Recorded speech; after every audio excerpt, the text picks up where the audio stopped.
बिस्मिल्लाहिर्रहमानिर्रहीम ګرانو مرګرو سو ورځې وړاندې د متنو تاڼې په حدود تورکاڼي کې یو ډېره زیاته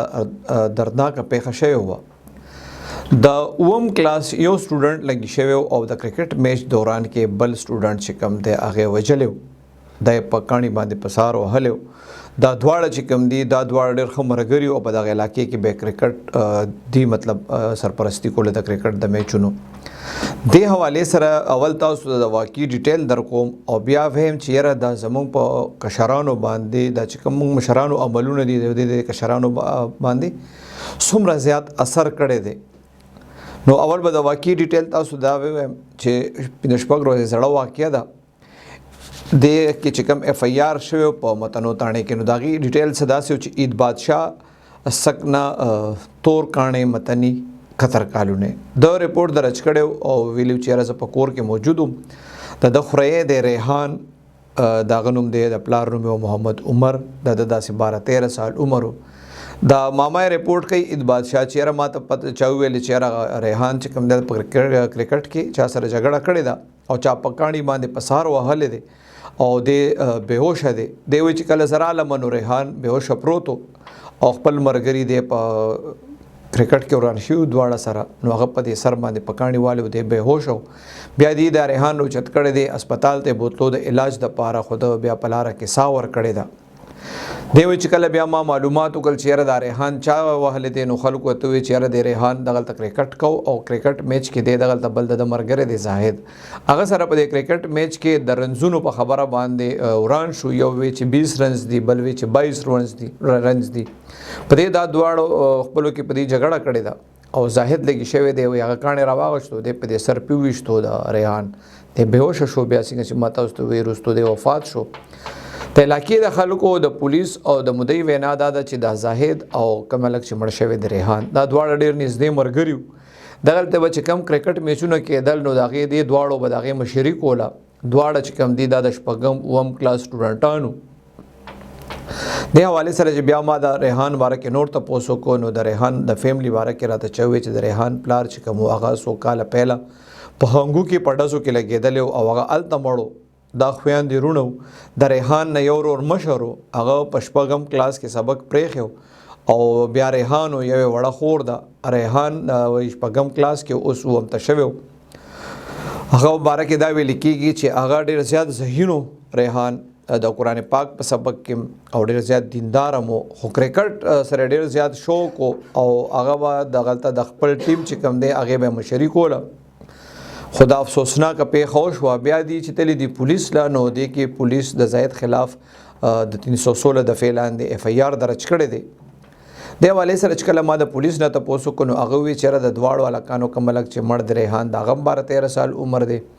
او د ملزم عمر هم دی وایي چې یاره مطلب 14 سال دی، خو رشتهداران وایي چې 12 سال دی. نو پولیس وایي چې کله عمر 12 سال وي یا 13 سال وي نو دی کې بیا د داسې ملزم خلاف اف ای آر نه کېږي. سردست اوس دغه ملزم له دې رشتهدارانو چې کوم دی بی اے کړې ده، خو پولیس وایي دی کې مزید تفتیش کېږي. فرض کو برث سرټیفیکیټ د زاهد میلاو شو نو بیا هغه خلاف دغه اف ای آر چې کوم دی دا به ختمېږي، بیا به هغه مجسټریټ ته پیش کېږي. خو عموما په داسې کیسونو کې چې ماشوم وي کم عمر وي نو هغه ته بیا سزا نه کېږي په داسې کیسونو کې. خو دې حوالې سره چې کوم ریحان مړ دی د هغه د ماما وینا ده چې کم ملزم دې په کاڼي ویشتی نو د هغه فیملی دې سره 3 ورځې په دعا کې ناست و. هغې هم په دې واقع باندې ډېر زیات خفه دي او د هغې کوشش دی چې هغې وایي چې تاسو څه وایئ موږ منو، زموږ ماشوم غلطي کړې ده. خو لکه مطلب جنګ جګړې ته دا خبره نه بوځو نو دا ډېره زیاته مطلب پهله خو ډېره افسوسناکه پیښه ده چې دونه مطلب ورکوټی ماشوم یتیم ماشوم مړ شوی دی. خو دا په دې کې بیا مطلب دا دی د کلو سایډ ته دا پکې یو ښه خبره ده، الله دې وکړي چې په دې کې نور هم مشران کینی او په دې کې خبرې وکړي چې دا خبره مخکې جنګ جګړې ته لاړه نور نشي او دې کې راضینامه وشي. دا مونږ اکثر ویو چې یاره مطلب خلکو صبر ختم شوی دی. نو زه د سړو خو مهنګایي د مجبوریانې کورنۍ د بچو د پرورش مسلې وي، د مستقبل مسلې وي، د هغې غصه هم حرام وي غصه، خو د هغې غصه بیا هم سمجھ کې راځي که نه. نو ماشومان دومره ډېر زیات غصه چې یاره یا 22 رنز یا 20 رنز او په دې باندې دونه جګړه کوي. ظاهره خبره ده د کم ماشوم چې دی په کاڼي ویشتي هغه به دا مطلب نه و چې دی مړ شي، خو بس به داسې ځای باندې لګېدلي چې مړ شوي. تا خو د الله طرف نه یو حادثه ودا مقرره ودا بکیدا خو بل سایډ ته کوم وګورو نو دا ټول اثر چې کم دی زمونږ د فیملیز زمونږ د علاقې د مشرانو زمونږ د سوشل میډیا دی چې هغه کې مونږ دا جذبات خو خلکو ته چې ډېر فخر سره مونږ په سوشل میډیا باندې د اصلاحي نمایش هم کوو بیا ډېر په فخر سره ویم چې نن پلان کې را سره داسې چل کړی او مړ مې کو هغه ډېر فخر سره ویو لکه مونږ چې دا څه د نوې ماشومان چې کم دي د دې مثال خو د شنو چوکو دی چې کم طرف ته اړې نو اوړي نو سوشل میډیا باندې او یا په علاقې کې یا په کورونو کې چې کم جنگ جګړې دی دا ماشومان ورته ګوري نو دیم دغه شیزونو نه اثر اخلي او په وړه وړه خبره باندې بیا دیم غوسه کیږي نو لګ د خپل ماشومانو تربیت باندې زور ورکول پکار دی زدا نه ویم هر مور او پلار دا خواهش وي او هغه د دې تربیت کوي هر کوشش کوي خو وخت سره سره په دې تربیت کې تبدیلیان راځي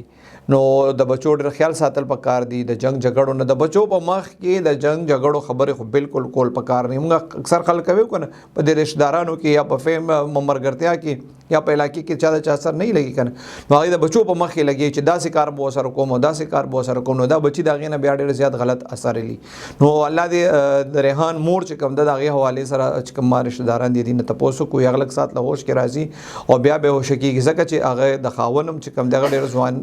ایج کې دا مرګ شوی قتل شوی په دا غي صرف د دوه بچو تستر کې مشر بچي چې کم دی هغه سکولم پرېخ دي نو دا غي ټول سترګې د ریحان ته وي الله دې اغیلم صبر ورکي الله دې غي فیملی لم صبر ورکي او الله دې او کې چې دا دواړه فیملیز مشران کینی پدې کې او د دې دا خبره چې کم دی سولې طرف تراولي ځکه چې د هر یو خبره حل چې کم دی دا نه دي چې بس بیا دې اوس پدې کې دښمنیان شروع شي او مرګونه دي کیږي الله دې او کې چې پدې کې سولې وشي او الله دې د ریحان مورله او فیملی له ډیر زیات صبر ورکي پولیس وینا څنګه چې ماته واستوي ایوه پدې کې ګورو که فرض کو دې کې د دې الګ برث سرټیفیکیټ ملو شي د ملزم او د عمر کم وینو د خلاف بیا د اف ای آر خارجيږي او بیا به د عدالت ته پیش کړي کیږي خو اوس پورې د زاهد چې کم دی د لدی فیملی بی بی کړي ده